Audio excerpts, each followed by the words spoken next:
Rabasata, Irianda Rabasata. Oh, gloire à Dieu, louange à Jésus. Merci Seigneur, nous te louons, nous te remercions pour ce matin. Merci Seigneur pour ta présence. Merci Seigneur pour la présence de Dieu. Toi, tu es déjà ici parce que nous sommes là. Au nom de Jésus. Esprit Saint qui habite en nous, lève-toi, parlons ensemble au nom de Jésus. Ouvre nos pensées, nos paroles, afin que nous soyons capables de prononcer la parole de Dieu avec amour et efficacité. Et que la parole de Dieu qui sera prononcée aujourd'hui sera imprimée dans le cœur à jamais. Que Satan ne soit pas monsieur de la dérober. Louange à toi Dieu le Père, au nom de Jésus avons prié. Gloire à toi, louange à Jésus. Ceux qui sont d'accord avec moi disent Amen. Alléluia. Et Seigneur Ezali. Gloire à Dieu.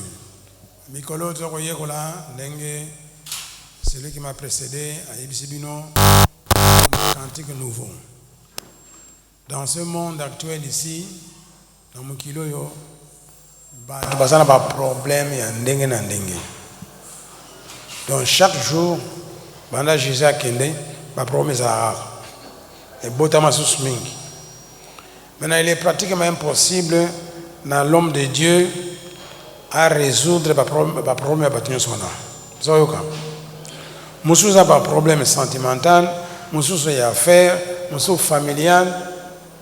Alors, nous avons salama yele moko kitoko. Ye moko apeso nzembo oyemba selon votre circonstance. Alléluia. Nazongeli susu. Le banzamba salama yele. Ako pesa nzembo. Vous avez des solutions, il y a une situation dans laquelle tu te trouves. Donc, mon salaire en Zambé a repéré le comment général. Bon, ça peut toucher un peu. Mais en Zambé, il y a spécifique, le bas, spécifique. Zambé a yébi quel est ton problème. Alléluia. Il y a un besoin que David, soko azana ba problème na ye, a yébi nzembo wana yosanini. Ils ont conforté sur le français. Ils ont consolé. Ils ont résoudre le problème au moment même. Babsomo botanga totanga mingi. Ils ont banzembo kitaka boyote. Donc, so bazana en captivité. Bon, balongwe na mboko na bango, bakena mboko bapaya, bakomi kuna. Évidemment, baza contenté parce que bakangi bango lokola ba esclave. Maintenant na nzembo bakobeyemba ozala nzembo ya lamentation. En fait l'esprit saint kopesa bango maloba bakoyemba po bazala à l'aise na situation wana. Est-ce que vous okolanda ngai? Ndenge moko pe na lokola yo. Soko za na problème sika sikoyo. Soko koyekola biloko baza koteya yo. So promesse yo. Alobi mutu moya consoler yo ezate. Mutu moya comprendre yo ezate. Tout ça là tout semblant mais moya ko ta motema moninga ezate. Alléluia. Mais Nzambe akokota na motema na yo. Soko ko permettre yi. Yamba lobi que il a mis dans ma bouche un cantique nouveau. Louer l'Éternel. Mais cantique nouveau à Pessio, c'est toujours en relation avec ta situation, n'est-ce pas? Après ça, quand Zembo yemba kabi yemba yemba te. Alors yamwa mona kaya église, tout ça les erreurs na église mingi. To yemba kaba nzembo batu mususu. Bon, bandi mino moko bazana problème, nzembo ko yemba ezate. Yamwa foto tika ministère ya mulimo centre sala makasi, les musupe église mobimba baza ko traverser crise moko boyo, songolo. Alors Esprit Saint a kopesa nzembo pendant la congrégation wana soko ba yembi yango et soulager bango tozali awa bon les musupe église musupe ko yemba ngo pe soulager mais mingi ezalaka chaque église azana nzembo moko nzamba pesi bango pendant la situation wana est-ce que toyokani maintenant c'est à nous maintenant de chercher banzembo bango ezawapi c'est à nous d'être attentifs dans Nzambe pour capter banzembo wana. Alors, dans l'église, tu es à un niveau individuel. ngai na yo oza na problème nzambe akopesa yo mélodie akopesa yo baparole. D'ailleurs olobi na Bible, je crois que na Job batuni question kwa Job 35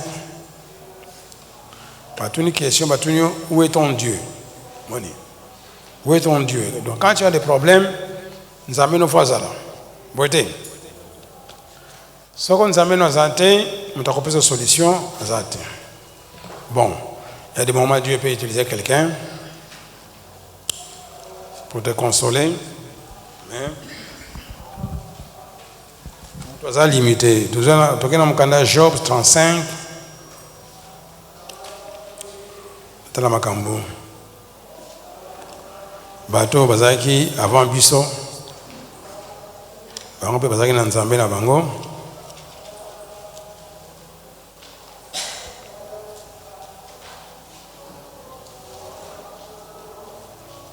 Ah, 35 35 verset. Tabana na verset 9.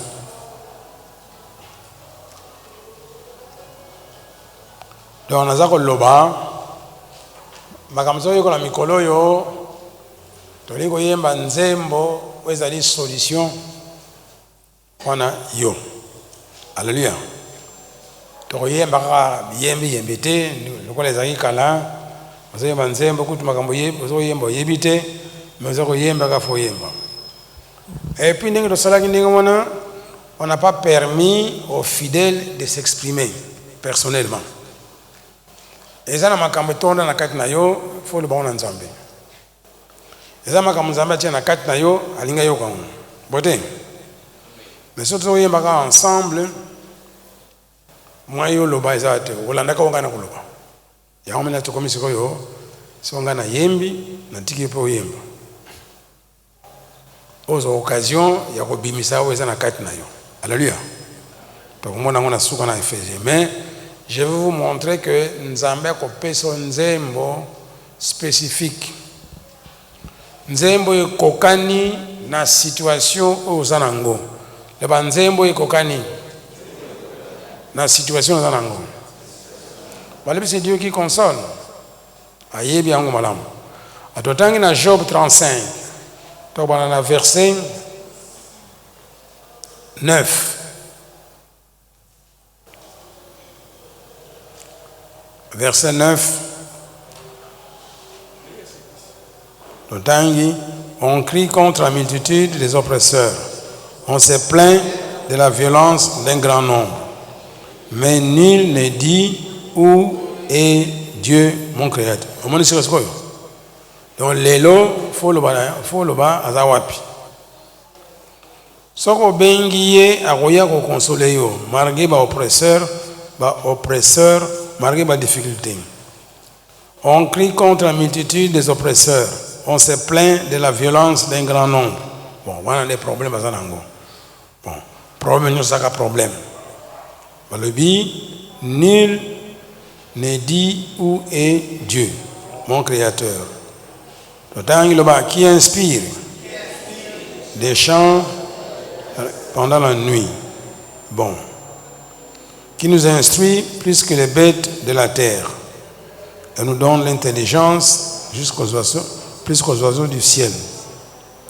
Bon, maintenant, sur la passion chante d'allégresse. Allégresse d'anil, vous avez sengoto et sengoté.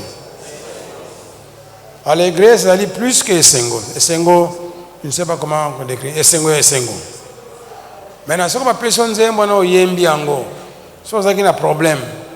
Yamawa, et aussi la deux aussi la deux. Sans na kanda, et aussi la deux aussi la deux. C'est Dieu qui inspire les chants d'allégresse. Voilà des solutions. Maintenant, faut tika nzambe a inspiré nzembo. Okolo bateo no, yo problème nga ozoko comprendre ngote. Problème nga za munene. Bon, c'est bien. Problème est monene. Ce que nzambe za monene ndenge ni. Na monene a problème na yo na nzambe wa beleki. Il est un créateur. donc sika soko balobi fungola motema na yo nzambe aloba na yo. Bon mutu akoyembela nzembo azala te alo nzambe akopesa nzembo yemo koyemba. Alléluia. Il y a des moments bato basaka ministère prophétique ya makasi ako prophétiser bana bato mosusu soka silisi yemo ko mi prophétiser boso monango nzambe pa lobi na ye pona yemoko. Alors ndelo to luka wana nzambe loba na yo na kati na yo soko yoki ye za solution pona lelo pona lobi obimawa na isengo. Maintenant ngana na tango te ya analyser problème ya mutu na mutu metika nzambe asalango ba maso batei matia musipisa kutokanda ono ya tia kama kama ngai bon soko tokotea sute tokoyemba kaka yomoko miyembela makamuno moko. Alléluia. Moto tala soko kosika pa nani tozalewa. Alors ndenge bakomi na Bible basengio oyemba nzembo asika. Mais avant ça tokola so volonté nzambe za nini? Volonté nzambe za nini? Po batu mingi to yebi yango te. Tokena Ephésiens. Tokena Ephésiens 5.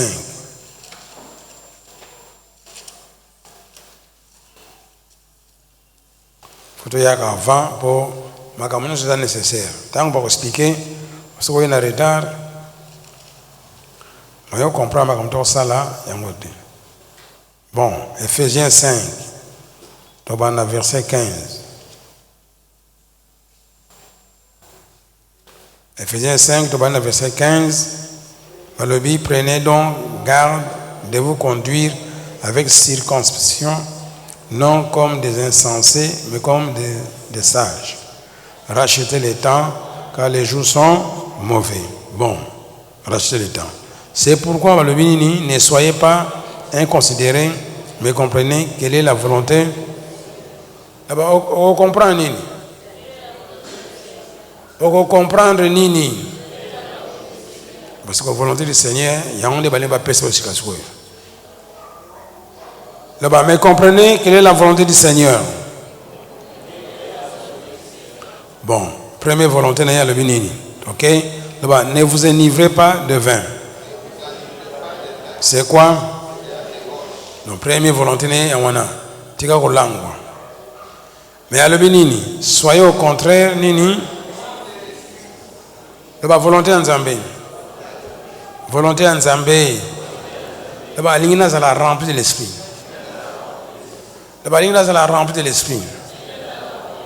Ozwaki molimo santo, ozalaki rempli. Premier jour ozwaki molimo santo, ozalaki rempli. On parlait en langue. Mais le cognon sont ezakala ata bouteille.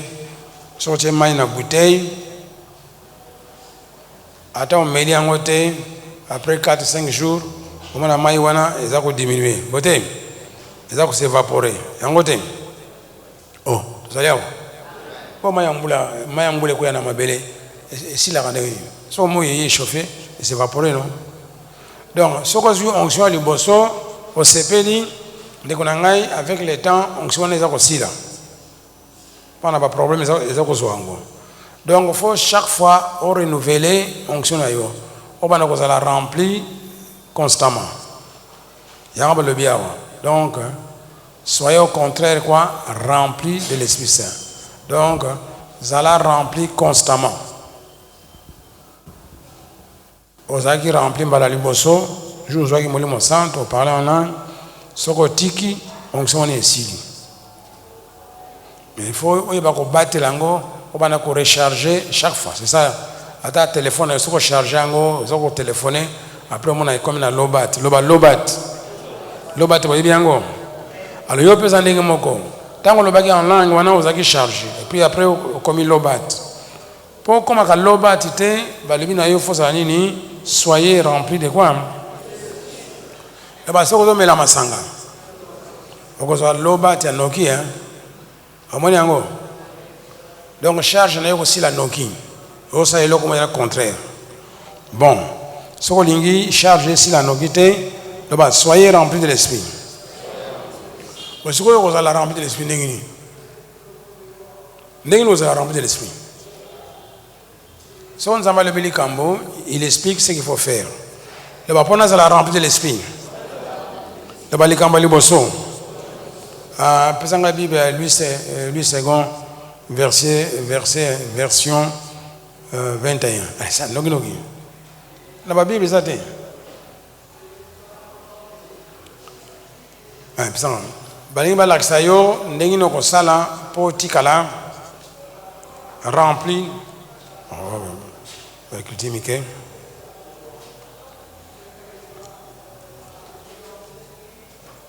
On a appareil na tangla. On va écrire Mickey. On a appareil na tanga. Oui, tanga autrefois.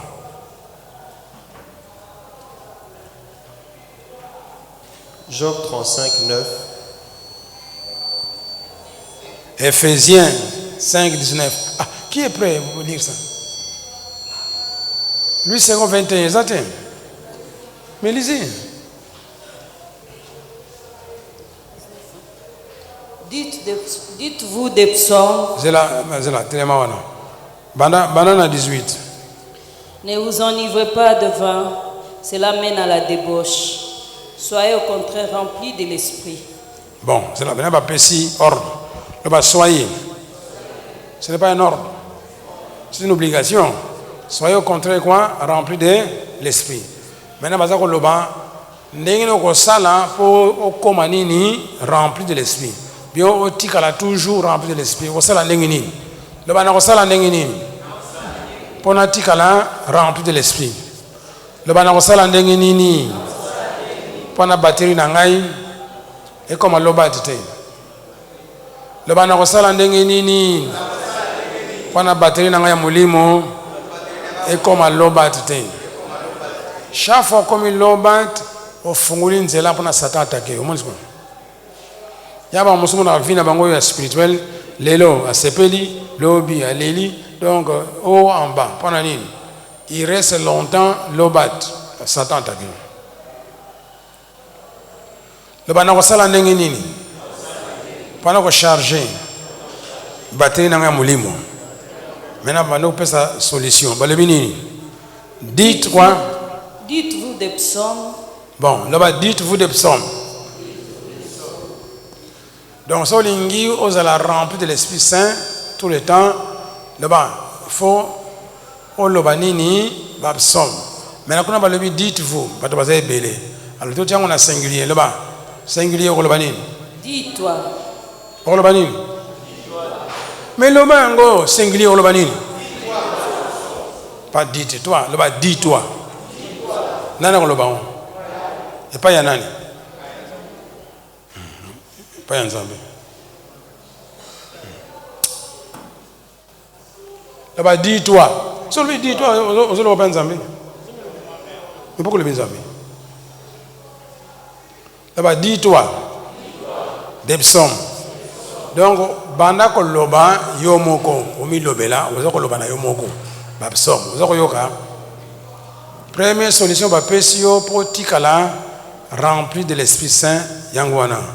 Oko fanda ka boyote, obanda ko loba nini ba psom.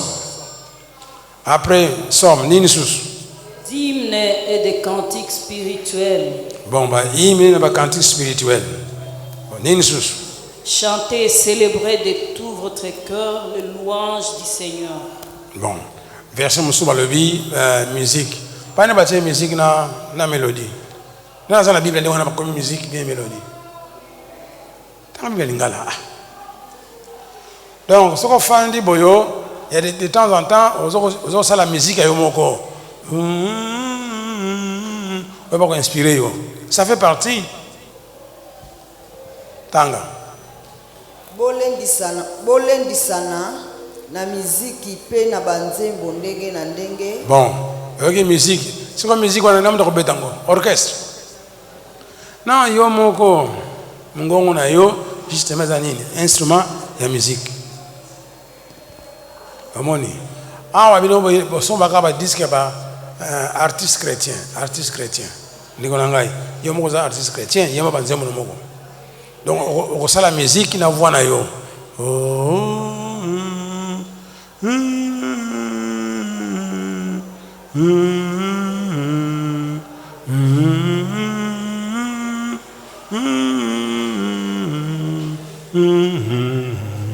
Là-bas, nous avons eu ma musique en moko. Biloko na fwezo na église, biloko na neza ki yango neza ko sunga batu na ba première église primitive. Donc ça la musique yo moko parce que nzamba zali. Bon makambo kolobo ngai na sana voix kitoko te, ça n'a pas d'importance. Ata voix epola yemba kaka. Nzamba ko yoka. Ce qui compte ce sont les paroles yo ko bima na voix na yo. Ce n'est pas la voix mais malobo ba pesio ya onde ko sunga batu. Tozali awa. Tozali awa. Donc on a le la musique, on a le omi le belayo moko. Dis-toi par des psaumes. Bon, c'est quoi yo? Alors, les psaumes eko uta wapi. Ba komaki Bible wana, la muka. Tant ba komaki Bible wana. Dans l'aide pour la zéro comment. Est-ce que la Bible était disponible? Na tout est-ce que la Bible est là? Est-ce que la na temple mais pas na Bible était mais nous avons gâteau dans la Bible mais aussi la kangote na l'air on a Bible zagité enfin comme ça les zagité donc babuko yo zagi disponibilité nous zagi na il Paul na ba grand prêtre population zagi na Bible était la population zagi na Bible était bandi mais liboso zagi na Bible était zagi na Bible était zaki imprimé te siko balobi na bango basana nini bayemba nini babsom siko bakosande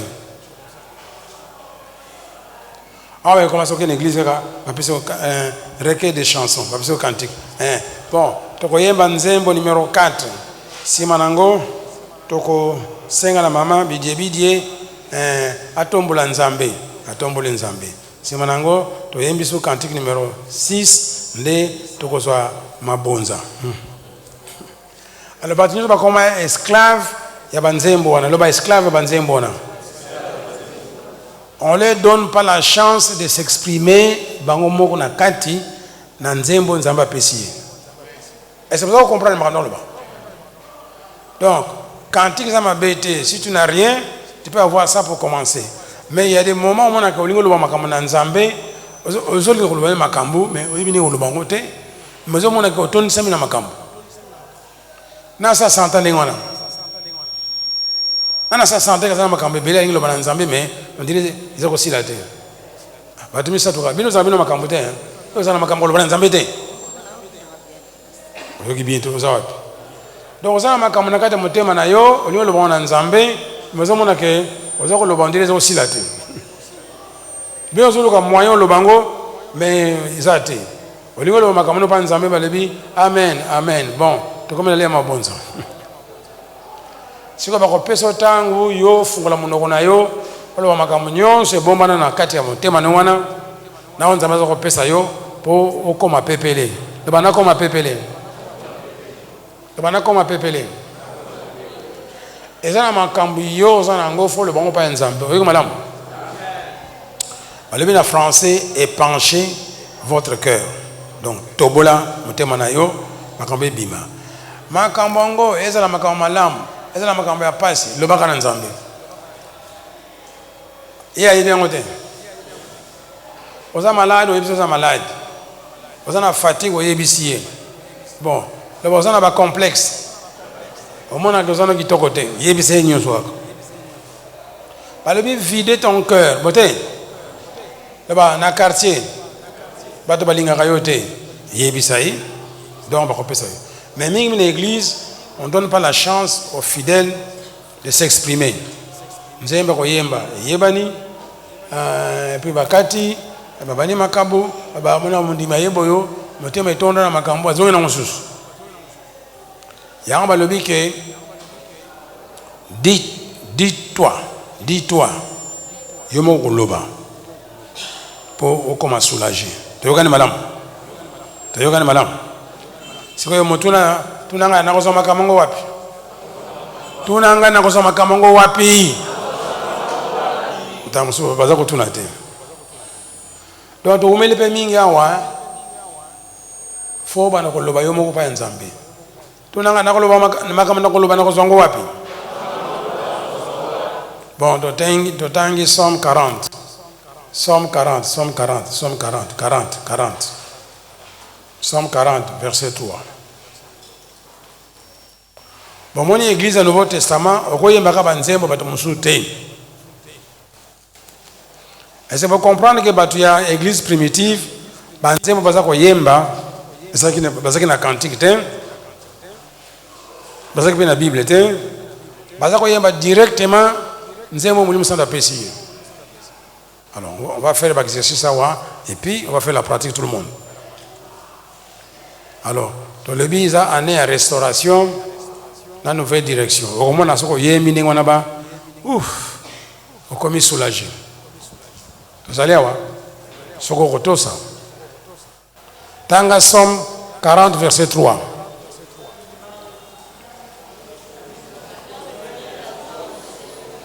Totangi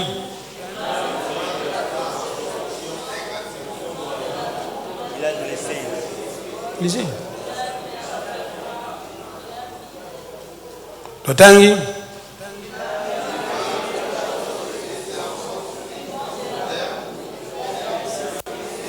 non, on a besoin de la première partie. Là-bas, il a mis dans ma bouche.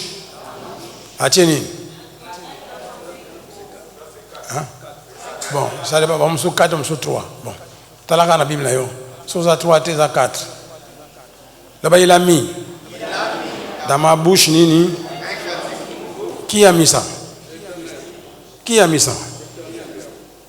Mais on a un album, il y a musicien chrétien. Vous avez yemba. Et puis vous avez répété si manaï. Bon, banze monsieur Rosungayo, mais pas comme il faut. Alléluia. La banzamba kotia.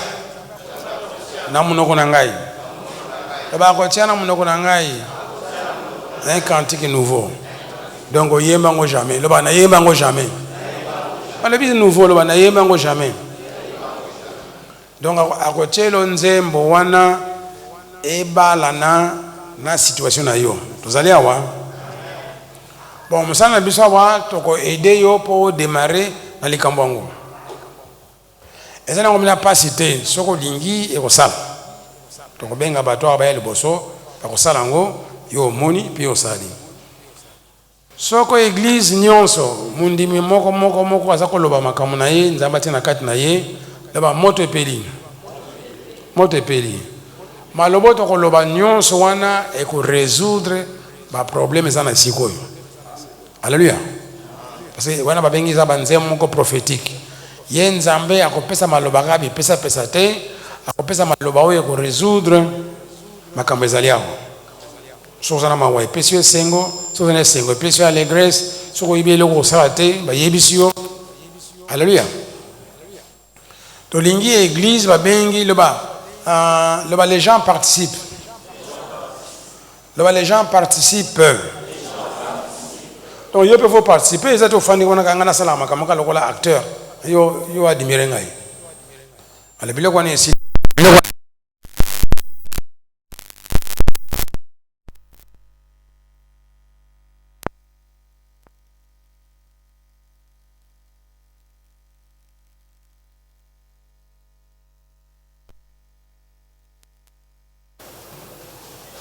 Vous allez voir. Parce que l'église a calé wana passer là yé atei ici li bato batala bazako admirer bango basanga mongelo ko mokote ah parce qu'on a sali ici yo be sala oyoki ba nzamba ko pesa nga cantique nouveau ba bengi yango nouveau et le ba yemba on amte oyoki madame mais fondi ma sur place au kozwango ko kansate na ko yemba nini na yemba ndenge nini yana makamanote ndima okozwa. Alors, Torotanga na Philippiens 4, verset 9. Yo za obligé ya kosala ndengo moninga na kosala. Na kobenga meno liboso. C'est pas musu bofana wana bokipa makamana sala kate. biloko to bananga kala mais on m'a donné bungi nango comme nous a reproché hier parce que batu ba yanki awa balandi yango te mbalo so wana sali yopo ya sala to nzambe ngoza nzambe batu nyonso haleluya yango te responsable lève 10 heures akina na ko bon ça va oya ko yemba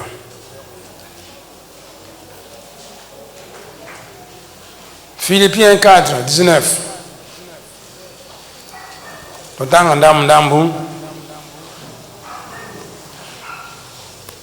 donc koleka liboso osale ndinga na kosala ngapi so na kobanda yo pe olandi bongo totala nanu soko nana kobima wa pamba parce que quand les airs a passé à ça ma campagne nyonso esili bino ka lokola na église catholique bolibi kaka amen nzambe azala na bino azala pena yo okenda Philippiens 4 9 totangi là-bas ce que vous avez appris eloko liboso nini appris maza koteya to na koteya yote vous allez apprendre hein bon yami balé là-bas reçu et entendu de moi ce qu'on a distrait c'est qu'on recevoir te ce qu'on a distrait au recevoir est-ce que comme on a lobby on dit bien bon là-bas ce que vous avez vu à moi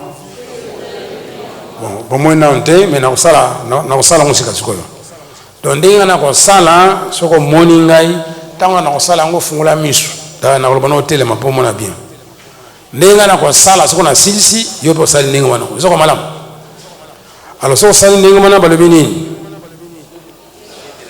là-bas pratiquez-le soko ko pratiquer nini oko pratiquer nini hein oko pratiquer nini oyo moni donc oko pratiquer oyo yoki oyo yambi na oyo moni alors soko sali ni wana nzambe nini ko yamba yo est-ce que bomoni yango et le Dieu de paix sera avec soko nzambe a paix ayepa na yo ezala mawa ezala nini nyonso kimi olingi nzambe a paix to lingi nzambe a paix te le bapo aya fona copier pasteur yango te le ba fona copier pasteur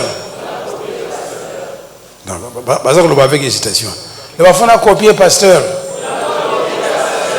le ba na sala ndinga za ko sala le ba bible bina ngai imitez-moi comme j'imite Christ bible bina ngai na Éphésiens soyez imitateurs de Dieu bali bien monter donc yoko imitenga ndinga za imiter Christ mbala suka sikoyo na fanda kuna sala makamanga moko na salika moke na yoko toka yoko na leka yope sala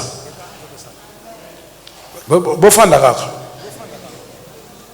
so na yemi nzembo landa malamu ndinga ko yemba bo so akipakanete na sabo manzoto ko yemba nzembo yekuta akipinete tango ko aweli boso boyo ayeko fuata kasanyoso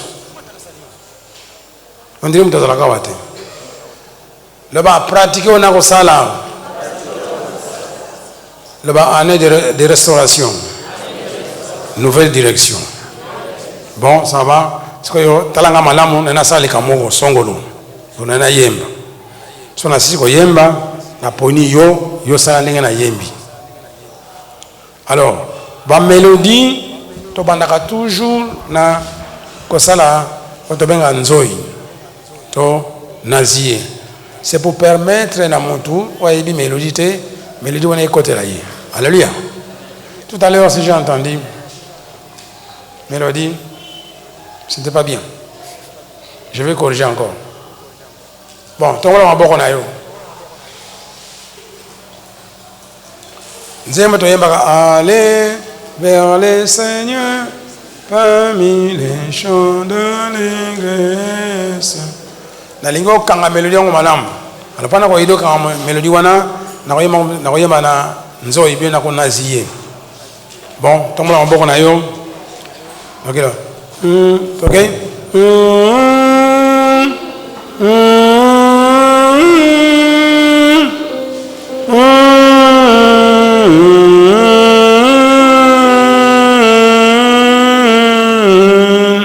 sisi on a suka, ok?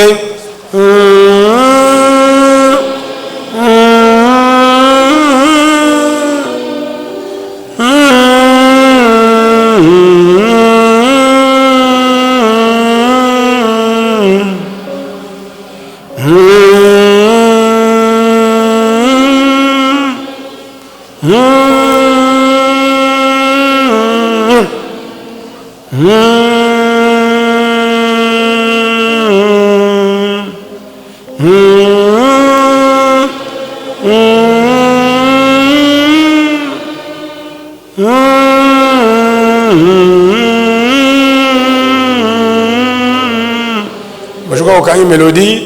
C'est quoi tu y es bien ok? Allez vers le Seigneur parmi les chants d'allégresse. Bon, pendant qu'on y est, qu'on a ma mélodie didactique. Donc, c'est la mélodie pendant qu'on est à yo. Maintenant, pendant qu'on pratique ango, font la Bible na yo, na Somme 136. Vous voyez quelque chose après.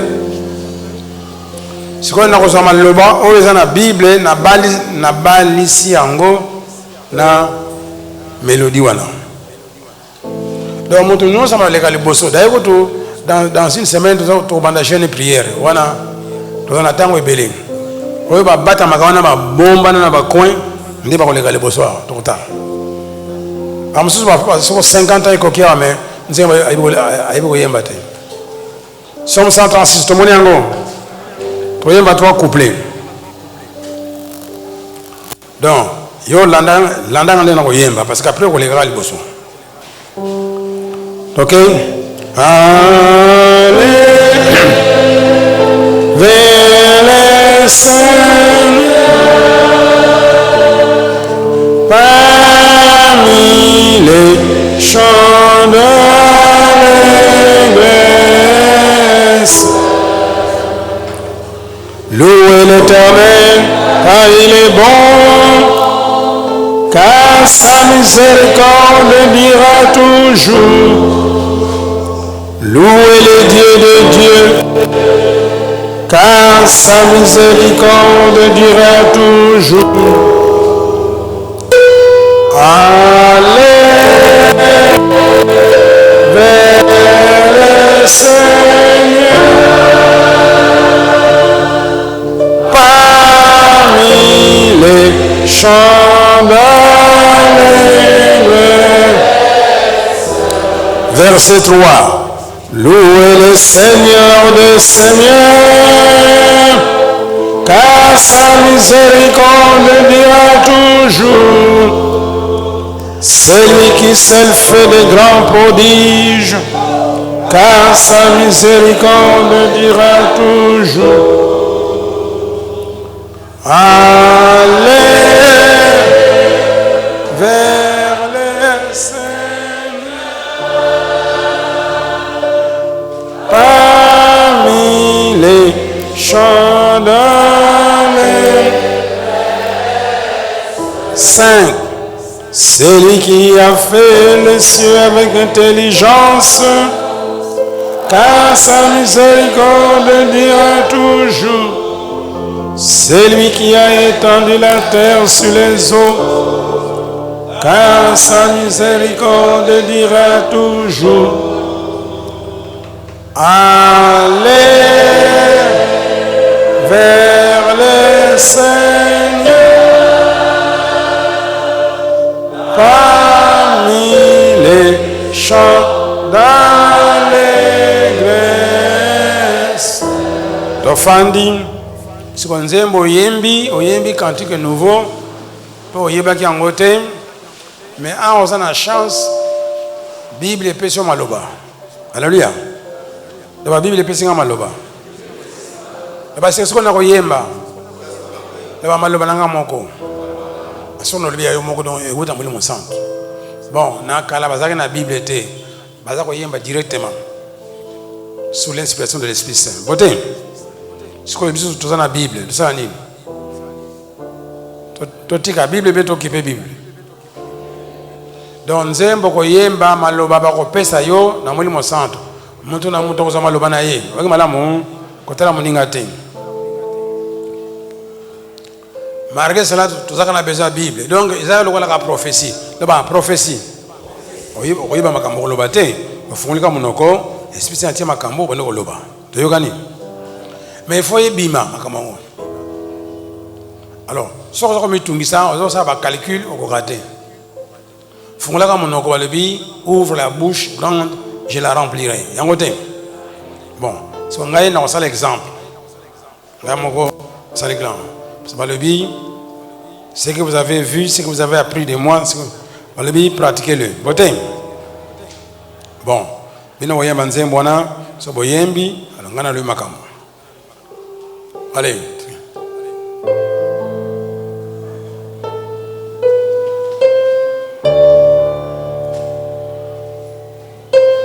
Telemi.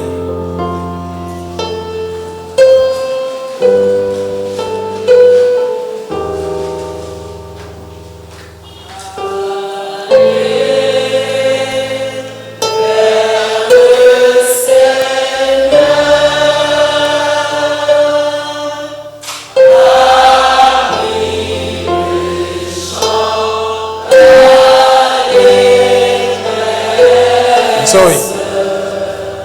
Louez l'Éternel car il est bon. Louez l'Éternel pour ses bienfaits. Le Seigneur est mon berger. Je ne manquerai de rien.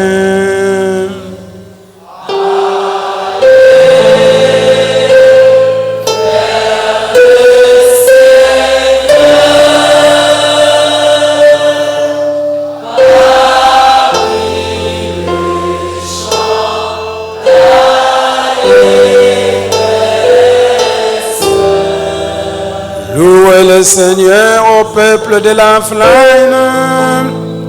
Ton Dieu est présent, il est content de toi. Sa volonté est que tu chantes un cantique nouveau.